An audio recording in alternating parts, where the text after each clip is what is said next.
to hold my office as Cabinet Secretary with honor and dignity, that I will be a true and faithful counselor to the President for the good management of the public affairs of the Republic of Kenya, that I will not divulge directly or indirectly such matters as shall come to my knowledge in the discharge of my duties, and committed to the secrecy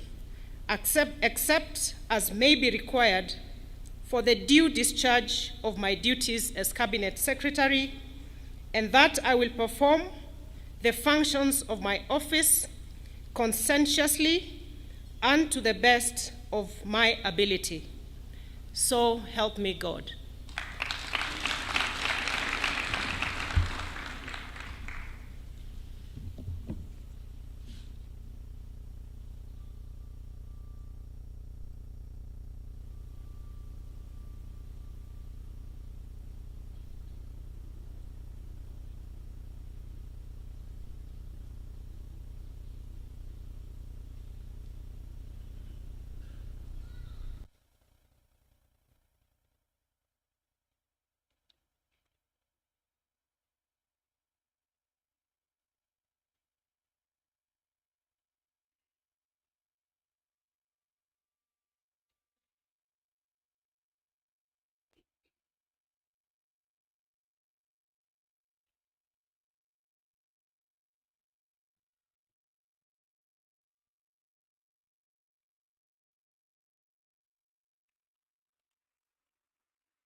With Your Excellency's kind favor, I now call upon the Honorable John Badi Ngongo, EGH, Cabinet Secretary, the National Treasury and Economic Planning.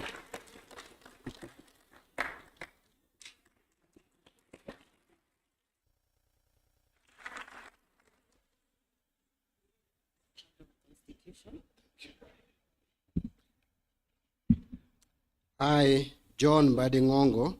being appointed a Cabinet Secretary of Kenya, do swear that I will at all times be faithful to the Republic of Kenya,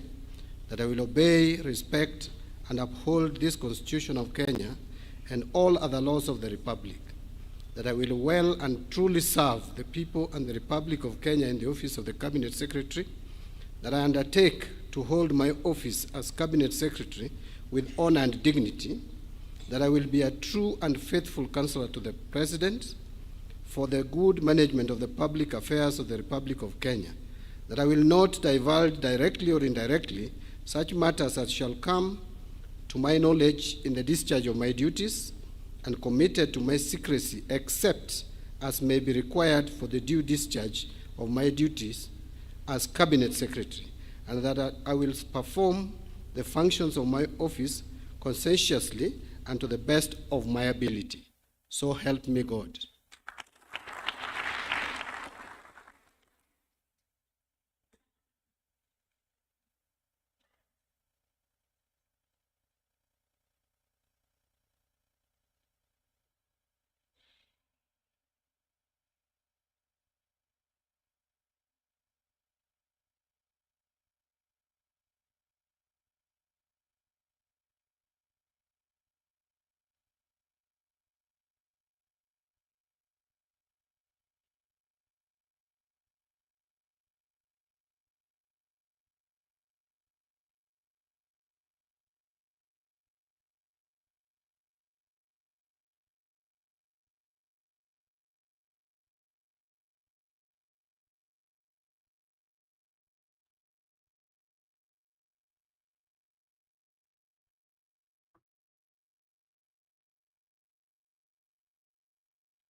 Sir, I now invite the Honorable Justin Bedan Muturi, EGH, Cabinet Secretary, Minister of Public Service and Human Capital Development.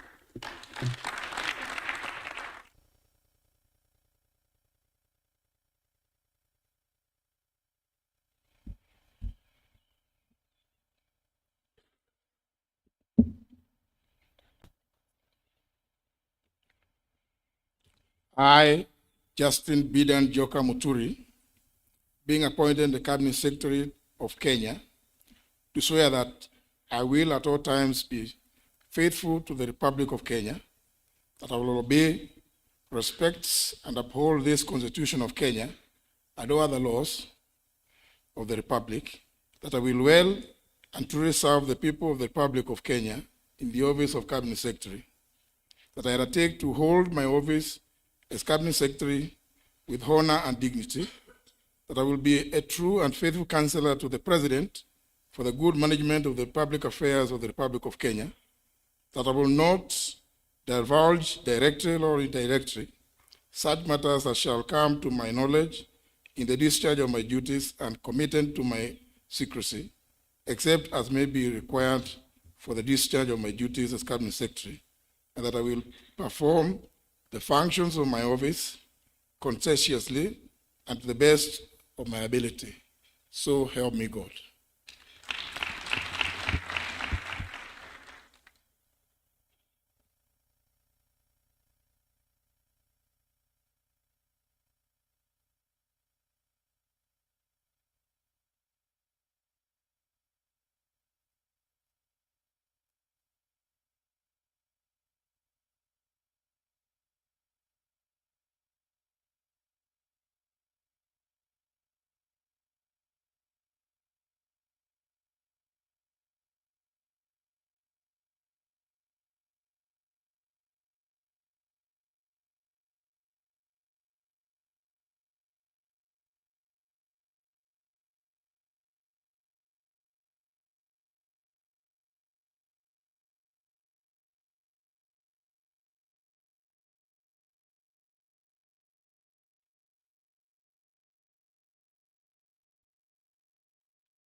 With Your Excellency's gracious permission, I now invite the Honorable Aden Barre Duale, EGH, Cabinet Secretary, Minister of Environment, Climate Change, and Forestry.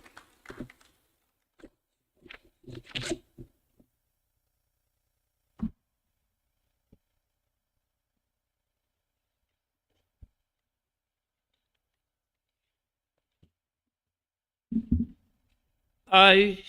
Aden Duale, being appointed a Cabinet Secretary of Kenya, do swear that I will at all times be faithful to the Republic of Kenya, that I will obey, respect, and uphold this Constitution of Kenya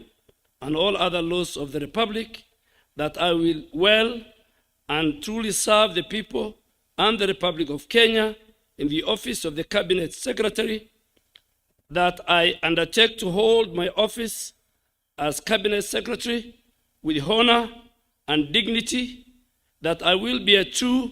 and faithful counselor to the President for the good management of the public affairs of the Republic of Kenya, and that I will not divulge directly or indirectly such matters as shall come to my knowledge in the discharge of my duties and committed to my secrecy, except as may be required for the due discharge of my duties as Cabinet Secretary, and that I will perform the functions of my office conscientiously and to the best of my ability. So help me God.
Allow me to invite the Honorable Alice Wahome, EGH Cabinet Secretary, Minister of Lands, Public Works, Housing, and Urban Development.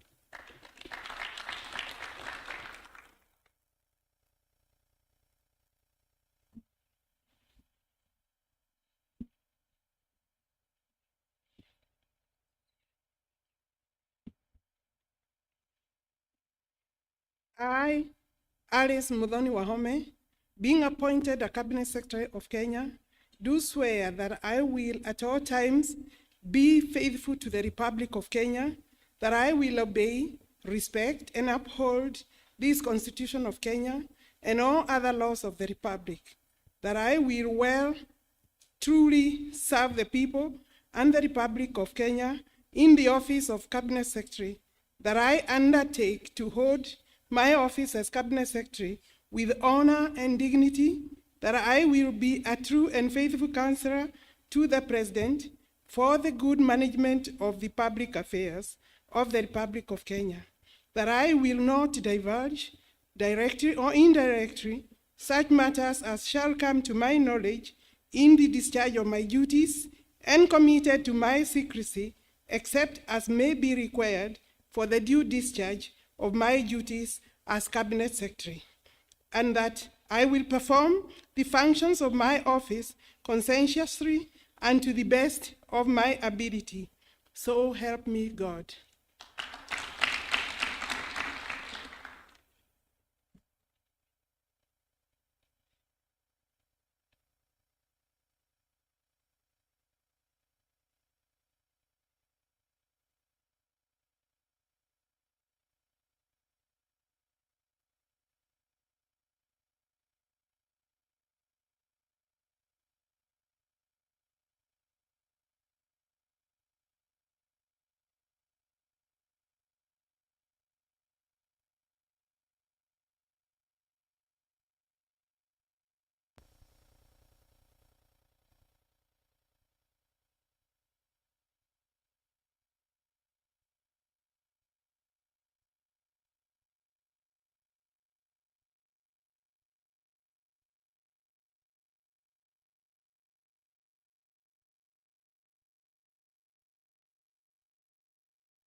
Your Excellency, I now invite Mr. Julius Migos Ogamba, Cabinet Secretary, Minister of Education.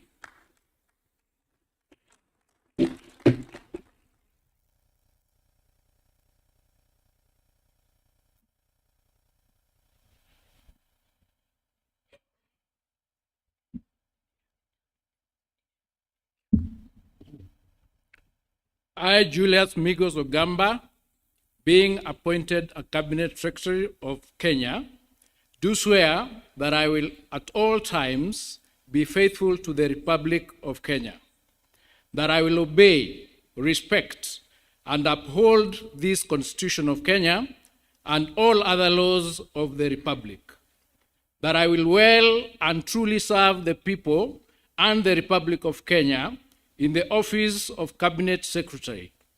that I undertake to hold my office as Cabinet Secretary with honor and dignity,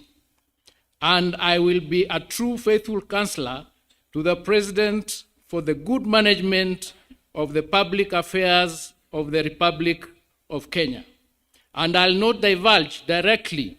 or indirectly such matters as shall come to my knowledge in the discharge of my duties and committed to my secrecy, except as may be required for the due discharge of my duties as Cabinet Secretary,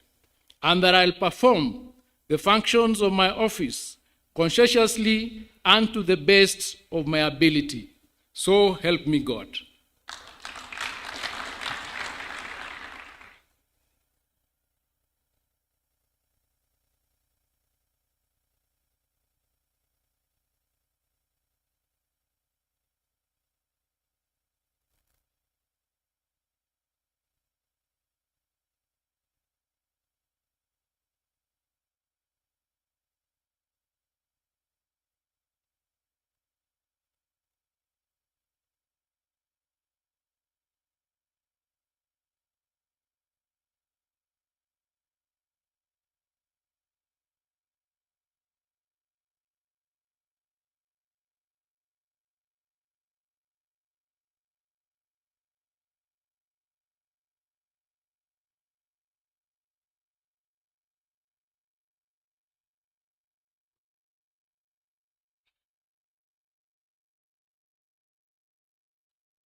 Sir, permit me to invite Mr. Davis Kimutai Chirchir, EGH, Cabinet Secretary, Minister of Roads and Transport.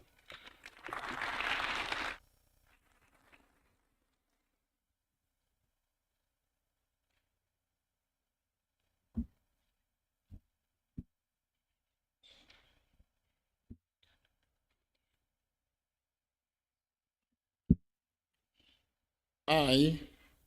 Davis Kimutai Chirchir, being appointed as Cabinet Secretary of Kenya, do swear that I will at all times be faithful to the Republic of Kenya, that I will obey, respect, and uphold this Constitution of Kenya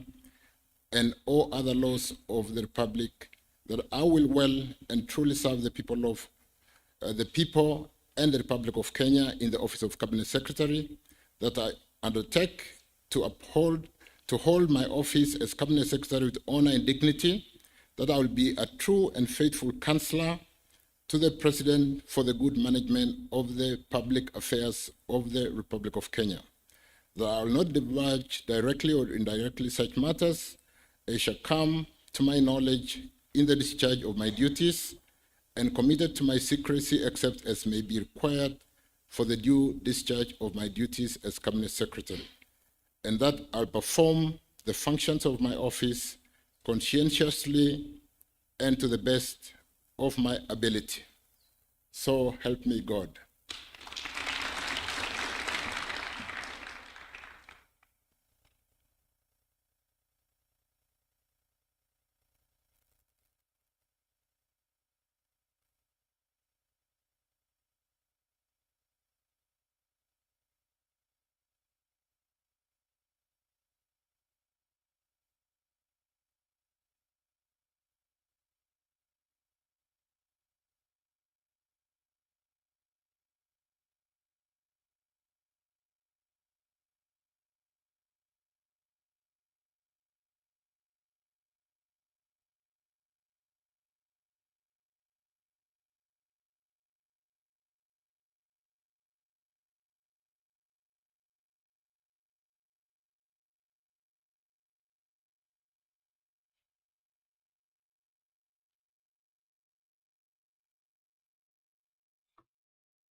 With Your Excellency's kind consideration, I now invite Ms.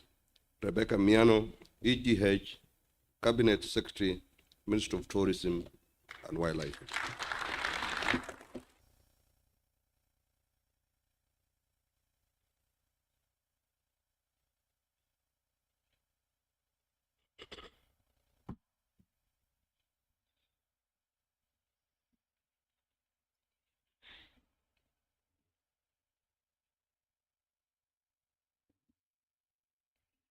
I, Rebecca Miano, being appointed a Cabinet Secretary of Kenya, do swear that I will at all times be faithful to the Republic of Kenya, that I will obey, respect, and uphold this Constitution of Kenya and all other laws of the Republic, that I will well and truly serve the people and the Republic of Kenya in the office of Cabinet Secretary, that I undertake to hold my office as Cabinet Secretary with honor and dignity, that I will be a true and faithful counselor to the President for the good management of the public affairs of the Republic of Kenya, that I will not divulge directly or indirectly such matters as shall come to my knowledge in the discharge of my duties and committed to my secrecy, except as may be required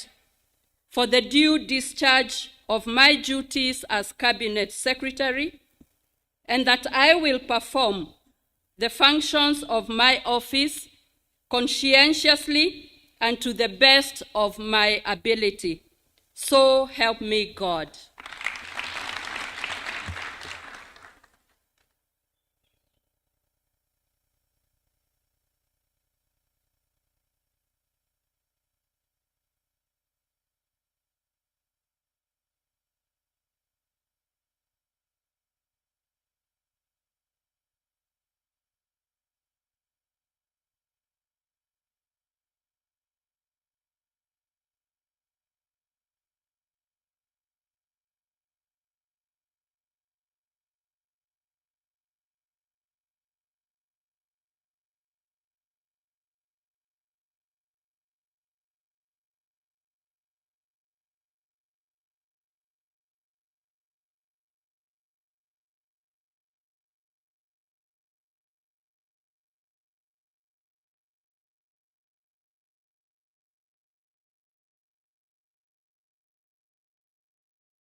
Sir, permit me to invite the Honorable Hassan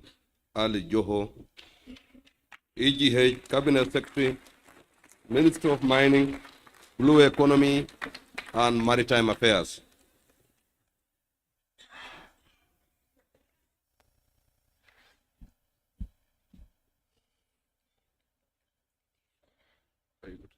Bismillahirrahmanirrahim. I, Hassan Ali Joho, being appointed the Cabinet Secretary of Kenya, do swear that I will at all times be faithful to the Republic of Kenya, that I will obey, respect, and uphold this Constitution of Kenya and all laws of the Republic of Kenya, that I will well and truly serve the people of the Republic of Kenya in the office of Cabinet Secretary, that I will undertake to uphold my office as Cabinet Secretary in honor and dignity, that I will be a true and faithful counselor to the President for the good management of the public affairs of the Republic of Kenya, that I will not divulge directly or indirectly such matters as shall come to my knowledge in the discharge of my duties, and that committed to my secrecy except as may be required for the due discharge of my duties as Cabinet Secretary, and that I will perform the function of my office conscientiously and to the best of my ability. So help me God.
Your Excellency, I now invite the Honorable Dr. Alfred Nganga Mutua, EGH, Cabinet Secretary, Minister of Labor and Social Protection.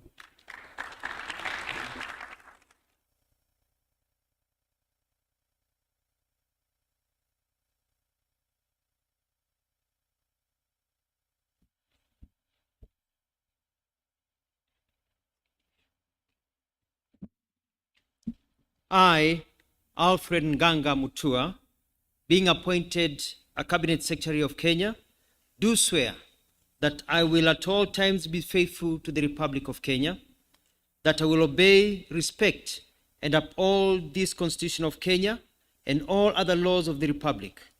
that I will well and truly serve the people and the Republic of Kenya in the office of Cabinet Secretary, that I undertake to hold my office as Cabinet Secretary with honor and dignity, that I will be a true and faithful counselor to the President for the good management of the public affairs of the Republic of Kenya, that I will not divulge directly or indirectly such matters as shall come to my knowledge in the discharge of my duties, and committed to my secrecy, except as may be required for the due discharge of my duties as Cabinet Secretary,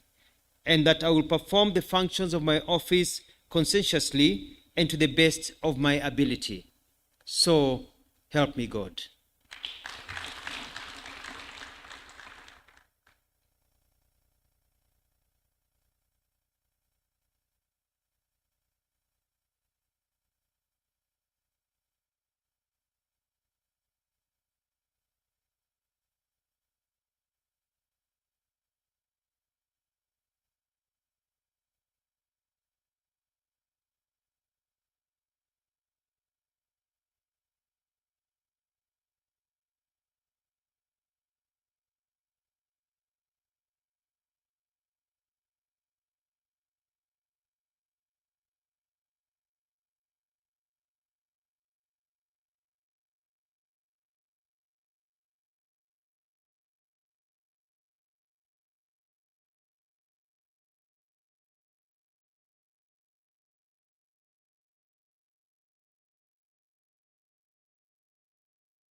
Sir, permit me to invite Mr. Eric Murithi Muga, Cabinet Secretary, Ministry of Water, Sanitation and Irrigation.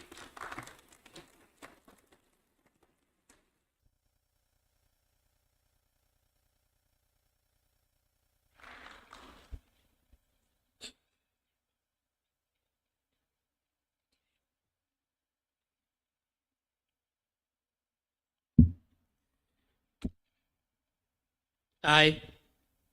Eric Mureithi Muga, being appointed a Cabinet Secretary of Kenya, do swear that I will at all times be faithful to the Republic of Kenya, that I will obey, respect, and uphold this Constitution of Kenya and all other laws of the Republic, that I will well and truly serve the people and the Republic of Kenya in the office of the Cabinet Secretary, that I undertake to hold my office as Cabinet Secretary with honor and dignity, that I will be a true and faithful counselor to the President for the good management of public affairs of the Republic of Kenya, that I will not diverge directly or indirectly such matters as shall come to my knowledge in the discharge of my duties, and committed to my secrecy except as may be required for the due discharge of my duties as Cabinet Secretary, and that I will perform the functions of my office conscientiously and to the best of my ability. So help me God.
Your Excellency,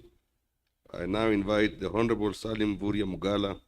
EGH, Cabinet Secretary, Minister of Investments, Trade and Industry.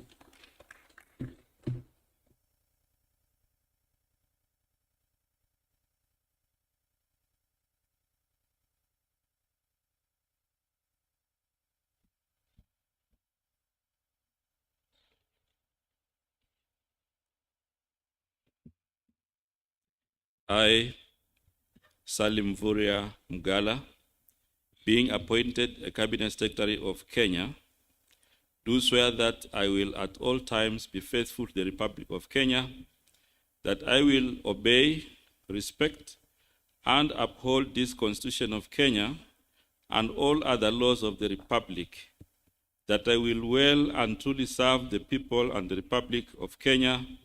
in the office of Cabinet Secretary, that I undertake to hold my office as Cabinet Secretary with honor and dignity, that I will be true and faithful counselor to the President for the good management of the public affairs of the Republic of Kenya, that I will not divulge directly or indirectly such matters as shall come to my knowledge in the discharge of my duties, and committed to my secrecy except as may be required for the due discharge of my duties as Cabinet Secretary, and that I will perform the functions of my office conscientiously and to the best of my ability. So help me God.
Sir, permit me now to invite Dr. Deborah Mlongo Barasa, Cabinet Secretary, Minister of Health.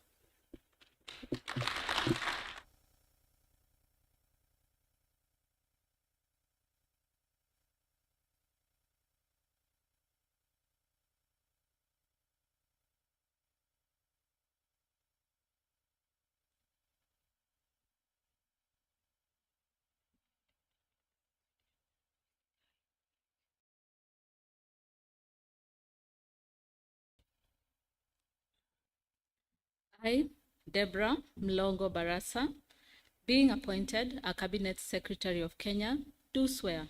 that I will at all times be faithful to the Republic of Kenya, that I will obey, respect, and uphold this Constitution of Kenya and all other laws of the Republic, that I will well and truly serve the people and the Republic of Kenya in the office of the Cabinet Secretary, that I undertake to hold my office as Cabinet Secretary with honor and dignity, that I will be a true and faithful counselor to the President for the good management of the public affairs of the Republic of Kenya, that I will not divulge directly or indirectly such matters as shall come to my knowledge in the discharge of my duties, and committed to my secrecy, except as may be required for the due discharge of my duties as Cabinet Secretary, that I will perform the functions of my office conscientiously and to the best of my ability. So help me God.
Your Excellency, I now invite the Honorable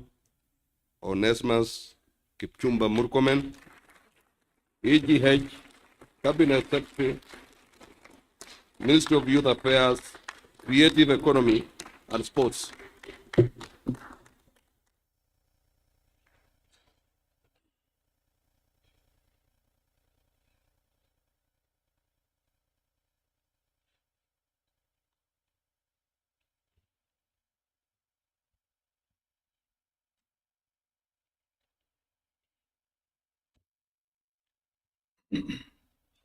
I, Onesmus Kipchumba Murkomen, being appointed a Cabinet Secretary of Kenya, do swear that I will all times be faithful to the Republic of Kenya, that I will obey, respect, and uphold this Constitution of Kenya and all other laws of the Republic, that I will well and truly serve the people and the Republic of Kenya in the office of Cabinet Secretary, that I undertake to hold my office as Cabinet Secretary with honor and dignity, that I will be a true and faithful counselor to the President for the good management of the public affairs of the Republic of Kenya, that I will not divulge, directly or indirectly, such matters as shall come to my knowledge in the discharge of my duties, and committed to my secrecy, except as may be required for the due discharge of my duties as a Cabinet Secretary. And I will perform the functions of my office conscientiously and to the best of my ability. So help me God.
Sir, permit me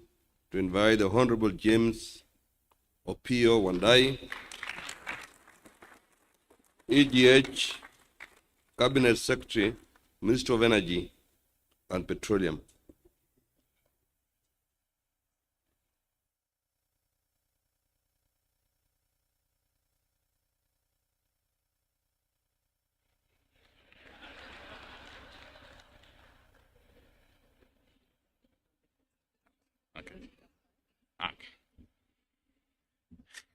I,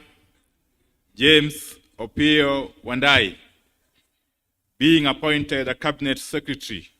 of Kenya, that I will obey, respect, and uphold this Constitution of Kenya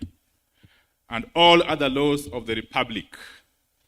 that I will well and truly serve the people and the Republic of Kenya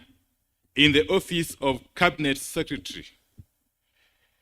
and that I undertake to hold my office as Cabinet Secretary with honor and dignity, that I will be a true and faithful counselor to the President for the good management of the public affairs of the Republic of Kenya,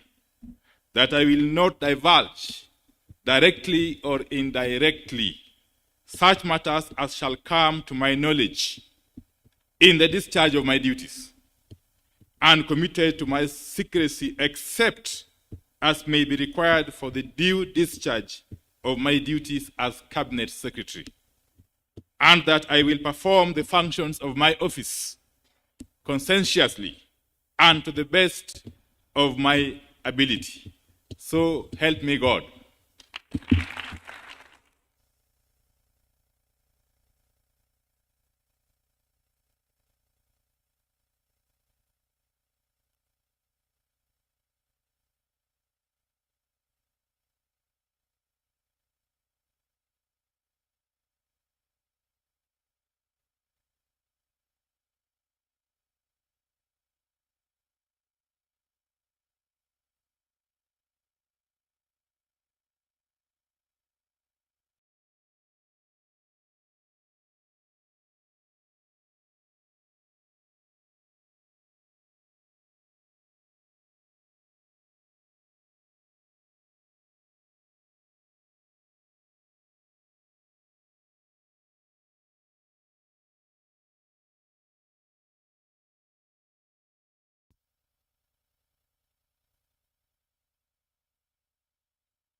Your Excellency, I now invite Dr. Margaret Nyambura Ndungu,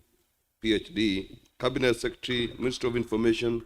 Communication, and the Digital Economy.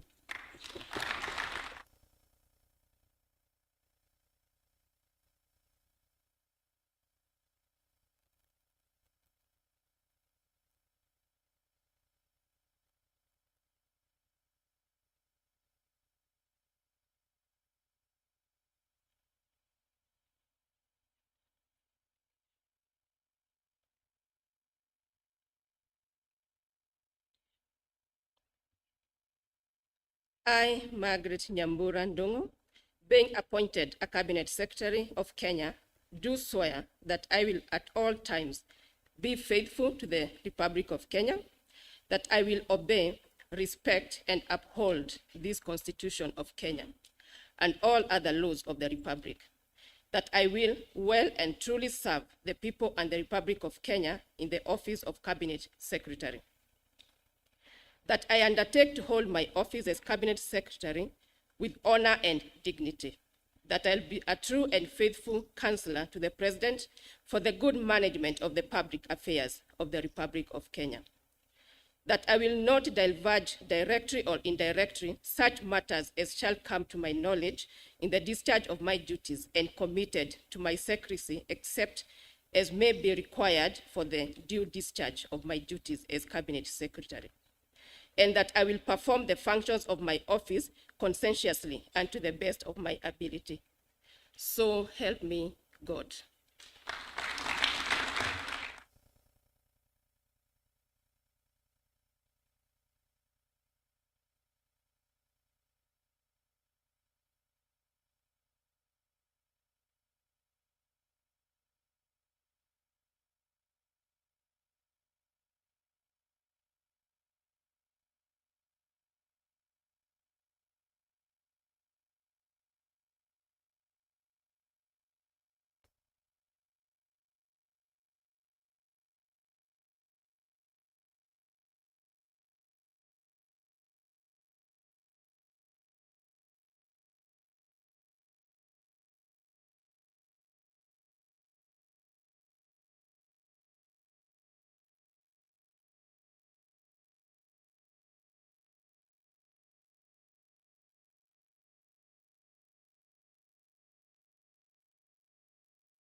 Excellency, permit me to invite the Honorable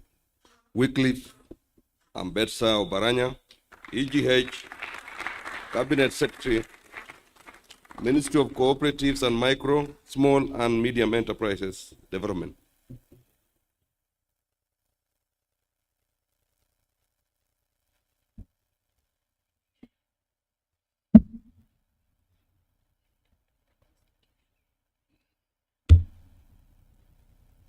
I, Wycliffe Ambetsa Oparanya, being appointed a Cabinet Secretary of Kenya, do swear that I will at all times be faithful to the Republic of Kenya, that I will obey, respect, and uphold this Constitution of Kenya and all other laws of the Republic, that I will well and truly serve the people and the Republic of Kenya in the office of Cabinet Secretary, that I undertake to hold my office as Cabinet Secretary with honor and dignity, that I will be a true and faithful counselor to the President for the good management of the public affairs of the Republic of Kenya, that I will not divulge directly or indirectly such matters as shall come to my knowledge in the discharge of my duties, and committed to my secrecy, except as may be required for the due discharge of my duties as Cabinet Secretary, and that I will perform the function of my office conscientiously and to the best of my ability. So help me God.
Sir, I now invite Dr. Andrew Muhia Karanja, PhD, Cabinet Secretary, Ministry of Agriculture and Livestock Development.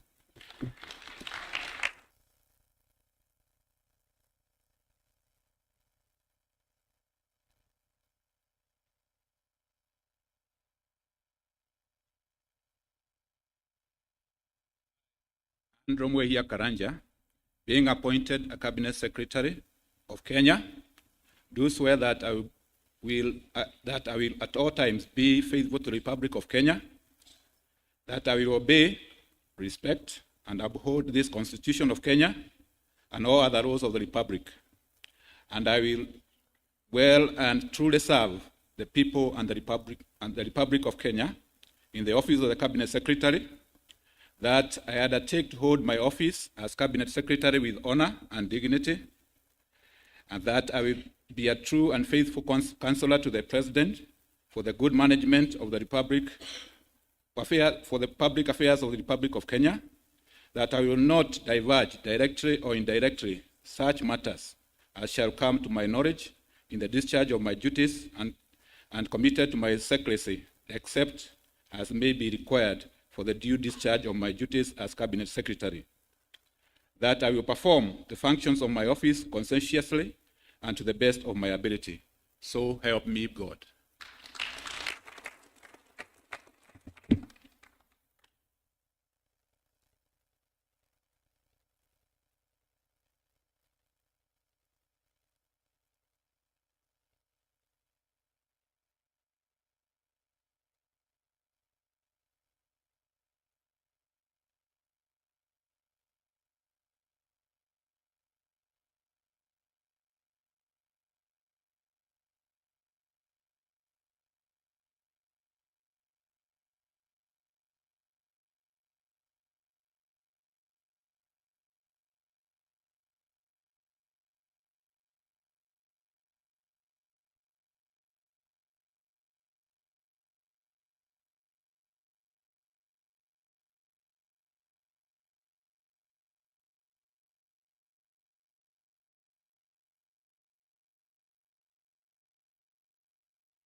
Your Excellency, with the administration's second cabinet now officially in office, it is both my distinct honor and privilege to invite you to convey your felicitations to the cabinet secretaries who have assumed office today and thereafter to address the nation. Ladies and gentlemen, may we all arise in honor as we welcome His Excellency the President. I thank you, Your Excellency. Thank you very much. Let's take our seats.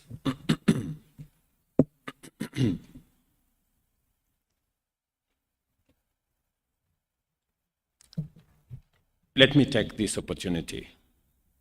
first and foremost, to congratulate Cabinet Secretaries whom I nominated and have been approved by Parliament, and subsequently I appointed. And today, they have taken their oath of office. Congratulations, ladies and gentlemen. Our nation has emerged from a period of immense struggle caused by a fundamental misunderstanding about the ways and means of accomplishing what we all agree are our shared aspirations as a people. And that is a governance that delivers security and prosperity inclusively and sustainably. It is true, and I freely admit, that due to suboptimal communication of our development agenda and a feeling of insufficient public engagement, we have lost many opportunities to walk the journey of transforming Kenya with everyone aboard, leaving some citizens unable to connect with the policies, programs, and projects that have been rolled out throughout our country. At the same time, many public officials have fallen short of constitutional standard for public officers as laid out in Article 10, Chapter 6, and Chapter 12 of the Constitution of Kenya, which makes it clear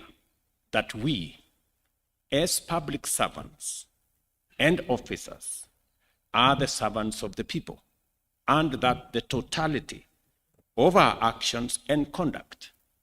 must reflect this fundamental principle and the highest standard of integrity required of public office. The people of Kenya work hard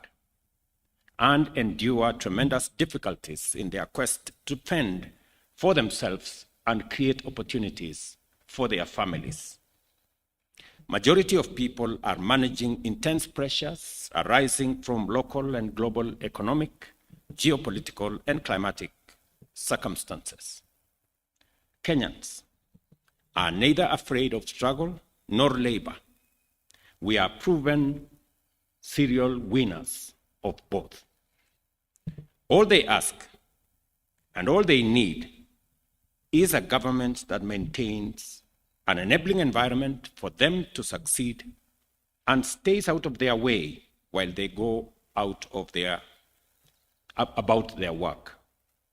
Kenyans demand and not only deserve, but are constitutionally entitled to servant leadership.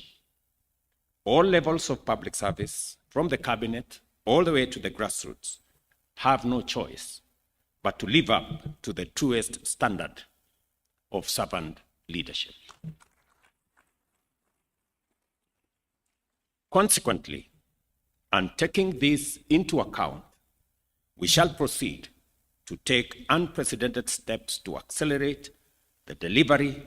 of the national economic transformation agenda with integrity, efficiency,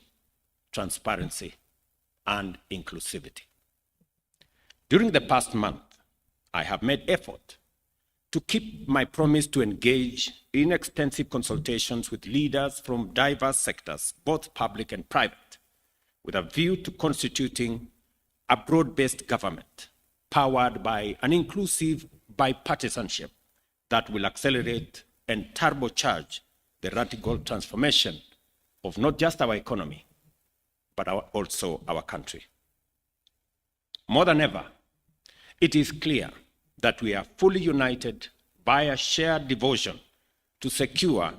a prosperous Kenya that serves all of us. For this reason, I am persuaded that this moment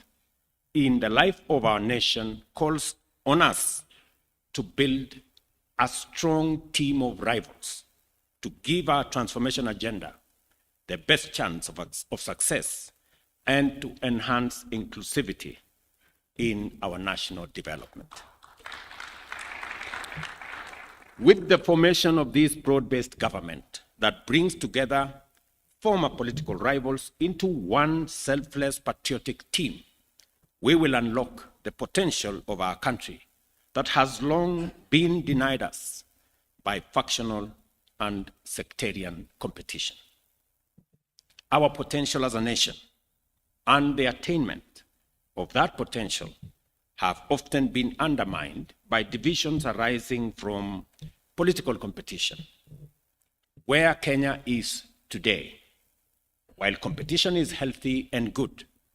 there is a moment where the interest of a nation is greater than the interest of a political formation. This is such a moment, and it is the reason why I have reached out across the aisle to bring on board the knowledge, expertise, and experience of deserving Kenyans, though belonging to a different political formation. I am persuaded that a moment such as this in the history of our nation calls on patriotic citizens to forge an alliance of rivals, to harness our collective political capital, knowledge, and expertise to take the strides necessary to make our country great. With profound gratitude, I commend the leaders and citizens from all walks of life who reached out, participated in, and otherwise supported the consultations, not only for the patriotism which inspired them to place Kenya before their personal, sectarian, or partisan agenda, but also for invoking the spirit of bipartisan dialogue, which has never failed to reconcile bitter rivals and unite fierce competitors in navigating critical junctures throughout the history of our nation. It is this noble spirit, this willingness to negotiate, to listen, to find common ground in the middle of conflict, that drew our freedom fighters from the forest to the negotiating table at Lancaster House in London. It is also this wonderful gift that brought together the agitators of the second liberation from the streets to the inter-parties parliamentary group dialogue, and thereafter to the Bomas of Kenya, where our constitutional history was properly written.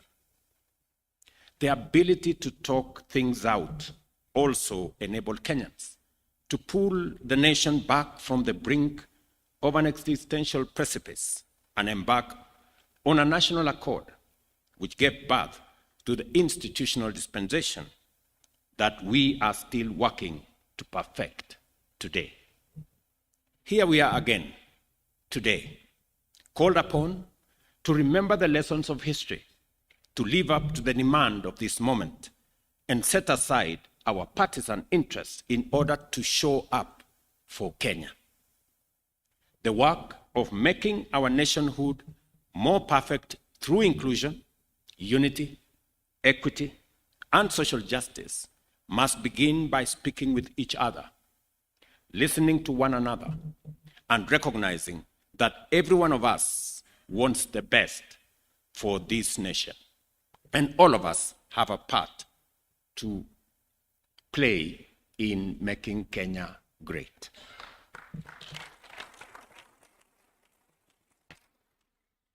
The firm foundation we have built over the last 2 years on the basis of the bottom-up economic transformation agenda focused on job creation, development of local industrial capacity, and wealth creation.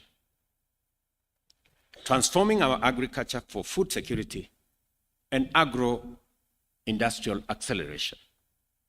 We focused on harnessing the potential of our micro, small, and medium enterprise to drive our economic progress.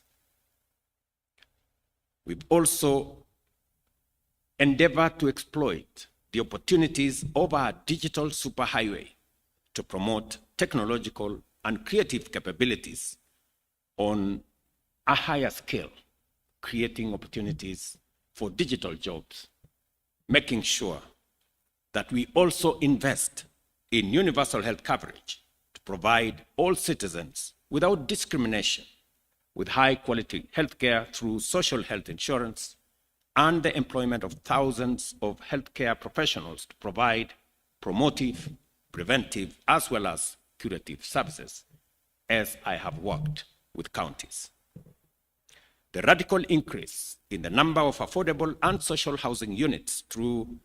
our affordable housing strategy, which has delivered millions of direct and indirect employment opportunities for a variety of professionals, as well as investment and business opportunities for enterprise and industries, has gone a long way in setting that foundation firmly. The reconstituted cabinet, therefore, will accelerate the attainment and will build on this solid foundation already built over the last 2 years, but additionally will focus on the following critical areas.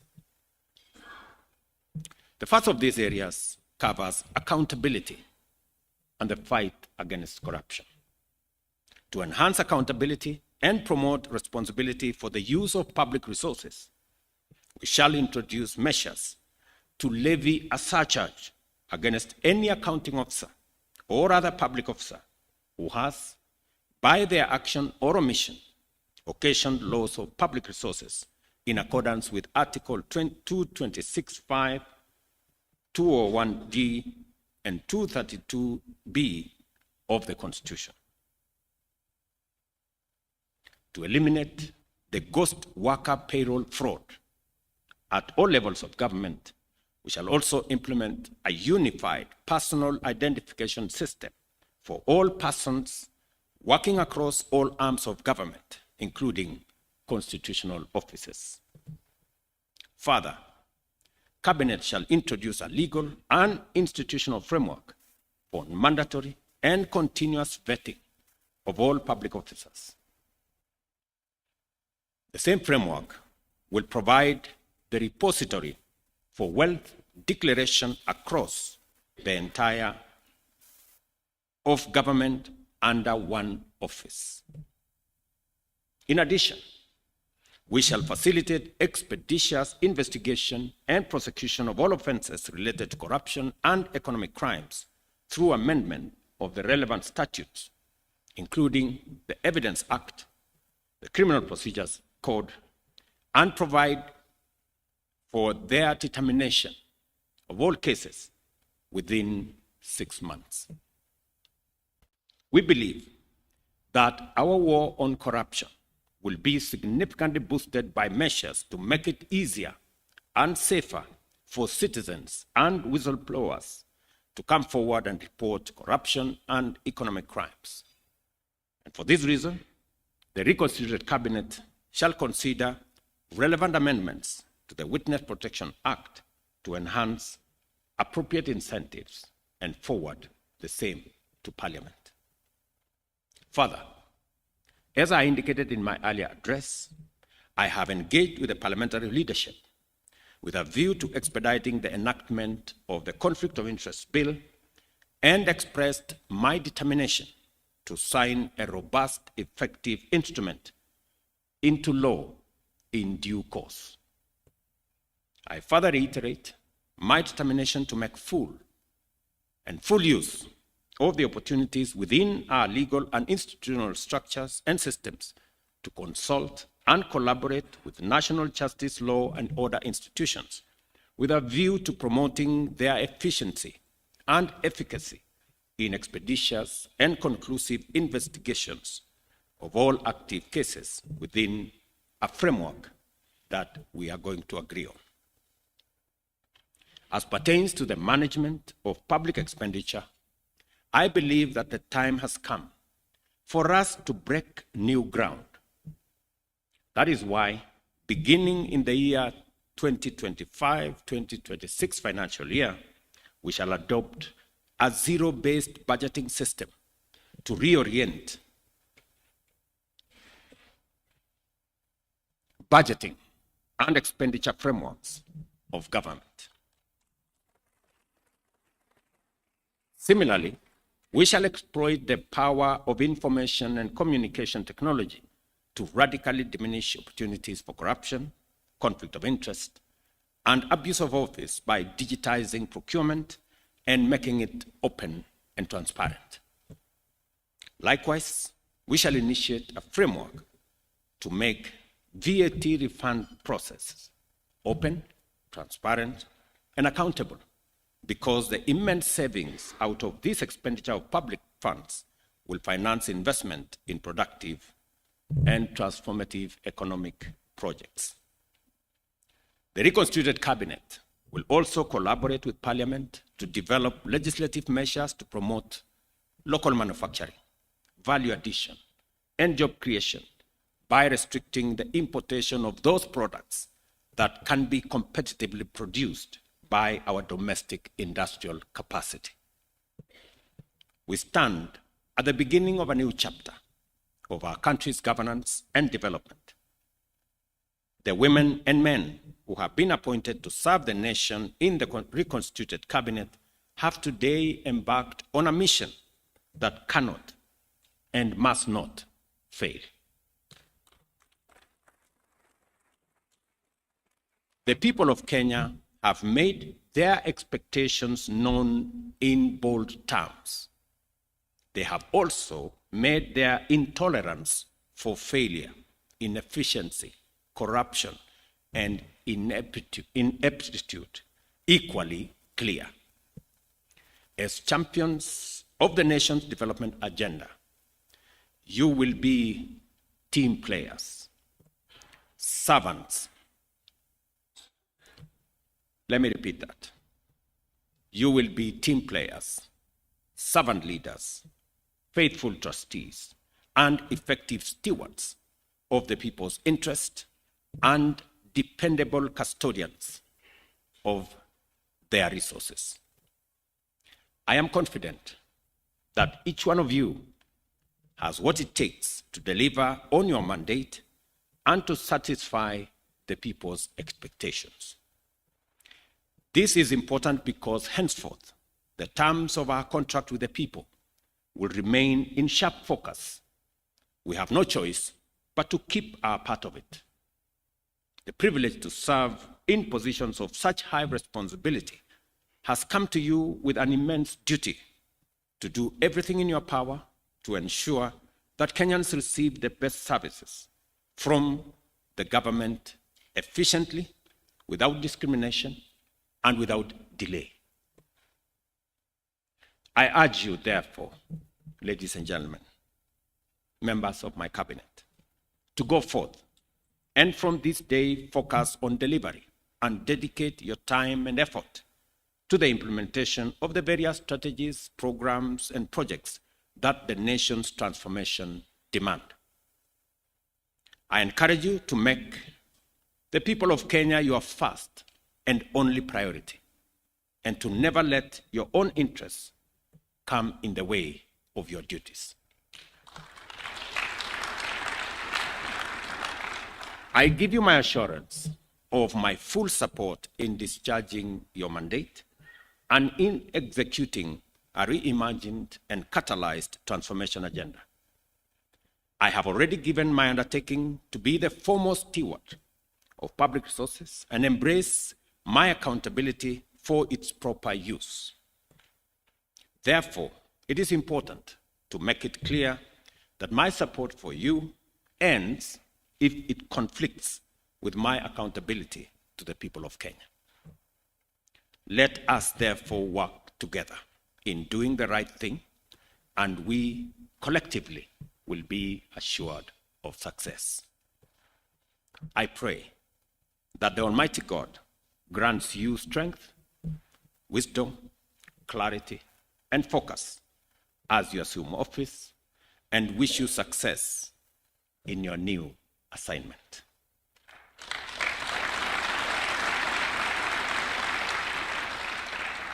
I ask citizens of our great nation to give a chance to these great men and women, to this new cabinet, and to support them to deliver on the mandate that has been given to them constitutionally, and as they perform their duties in the best interest of our country. Thank you very much. God bless you. God bless our great country, Kenya. Asanteni sana. Let us all rise for the national anthem.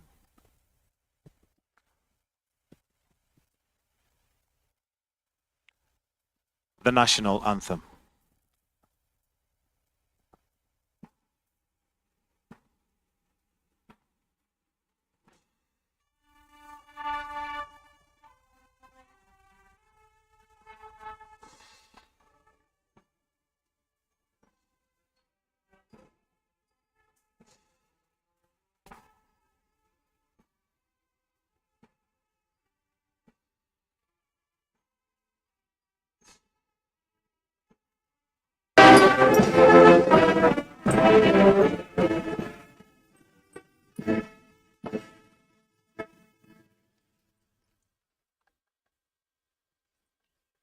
Your Excellency, sir, with your permission, I'll request that we have a brief session or photo sessions with the secretaries.